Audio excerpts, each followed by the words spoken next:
উনি আসার পর থেকে আমাদের এখানে প্রাথমিক যে চিকিৎসাগুলো সেগুলো দেওয়া হয়েছে এবং এটা এখন প্রক্রিয়াটা চলমান। উনি যখন এসেছিলেন তখন খুবই ক্রিটিক্যাল ছিলেন। আমাদের যে সাধারণ স্কেলে যে মূল্যায়ন সেটা অনুযায়ী তখন ওনার জিসিএস স্কোর ছিল 3। এরপর ওনাকে আমাদের একবার 5টার দিকে কার্ডিয়াক অ্যারেস্ট হয় এবং তারপর আমাদের যেটাকে ওনারা বলেন, এখানে আমাদের নিউরোসার্জন যিনি টিম লিড করেছেন উনি আছেন, উনি আর টেকনিক্যালিটি বলবেন, বাট মূল স্পিরিট এটা হচ্ছে যে একটা ডিকম্প্রেশনের জন্য এখানে ইন্ট্রাক্রিনিয়াল প্রেশার অনেক বেড়ে গিয়েছিল, সেটা কমিয়ে রাখার জন্য ওনারা এক অংশে ক্রিনিওটমি করেছেন। বলা ভালো যে এখানে আসলে এই কথাটা মেনশন করে যাই আমরা যে বুলেট ইঞ্জুরিটা আসলে একদিক দিয়ে ঢুকে আরেক দিক দিয়ে বেরিয়ে গেছে। প্রাথমিকভাবে এইটুকু দুটোই দেখা যাচ্ছে, এন্ট্রি এবং এক্সিট। এছাড়া ভেতরে কোনো মেটেরিয়াল আছে কিনা সেটা এখনো নিশ্চিত করে বলা কঠিন, তবে ভেতর থেকে কিছু রেমনেন্টস পাওয়া গেছে যেটা বুলেট কাভারেজ হতে পারে। অতএব বুলেট ভেতরে আছে কিনা এটা এখনো নিশ্চিত না। যে এক্সিট উন্ডের ওই অংশ থেকে একটা ক্রিনিওটমি করে প্রেশার রিলিজ করা হয়েছে, সেই অংশ থেকে ব্রেনটুকু বার হয়ে আছে এখন, এবং ভেতরে ব্লিডিং ছিল, ওখানে ডুরামিটার ওনারা করেছেন, সেগুলো কেটে সেখানে যেটুকু জমা হয়েছিল ফ্লুইড সেগুলো রিমুভ করা হয়েছে, সেটা মূলত ব্লাডও রিমুভ করা হয়েছে। এবং তারপরে মোটামুটিভাবে বলা যেতে পারে যে ব্রেইনে যেই অংশটি প্রেশারটা বেড়ে গেছিলো সেটুকু ম্যানেজ করা হয়েছে, এটা কারণ ড্যামেজ কন্ট্রোলের একটা ব্যাপার।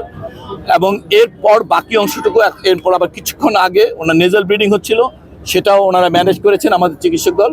এখন এই মুহূর্তে ওনার হিমোডাইনামিক্যালি উনি উইথ মেডিকেশন স্টেবল আছেন, কিন্তু এটা আমরা বারবারই বলছি যে এটা খুবই কিছুক্ষণ থাকেন, আবার কিছুক্ষণ পরপরই এটা কমে যাচ্ছে বারবার।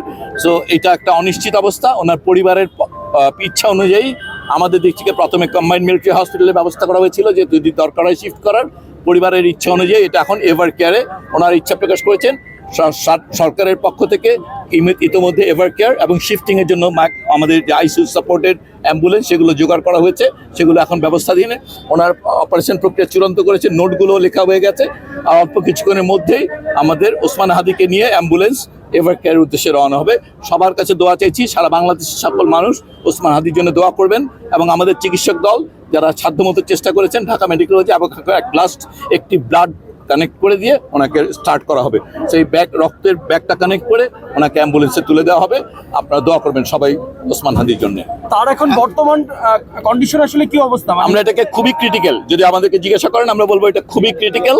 এই অবস্থায় কনজারভেটিভ মানে কোনো ধরনের কোনো ইন্টারভেনশন করা হবে বলে আমরা মনে করছি না আগামী 72 ঘন্টায়। এটা খুবই ক্রিটিক্যাল, এই অবস্থায় ব্লাড দিয়ে এবং এই যে ফ্ল্যাকচুয়েটিং ডাইনামিক অবস্থাতে আমরা কোনো রকমভাবেই কোনো স্টেটমেন্ট পরিষ্কার দেওয়া কঠিন। আমার নাম মোহাম্মদ সাইদুর রহমান, আমি বিশেষ সহকারী স্বাস্থ্য ও পরিবার কল্যাণ মন্ত্রণালয়ের দায়িত্ব। ধন্যবাদ। এবার সার্জন আছে।